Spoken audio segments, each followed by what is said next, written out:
சந்தோஷமா இருக்கு. Life long பேஷனா இருந்திருக்கு motor sports. And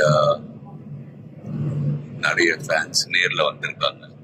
it's feeling very emotional. But நான் சொல்ல வேண்டிய விஷயம், நான் சொல்ல போகிற விஷயம் இப்படிதான். நீங்கள் எல்லாரும் சந்தோஷமா, ஆரோக்கியமா, மன நிம்மதியோட வாழ நான் கடவுளை வேண்டிக்கிறேன். அண்ட் ஃபேமிலியை பாருங்க, உங்க குடும்பத்தை பாருங்க. Don't waste time. நல்லா படிங்க. வேலைக்கு போறவங்க கடுமையா உழைச்சி வேலை பாருங்க. Work hard, play hard. நமக்கு பிடிச்ச விஷயத்துல நாம கலந்துக்கிறப்ப வெற்றி அடைஞ்சா ஒரு நல்ல விஷயம் தான். But if you don't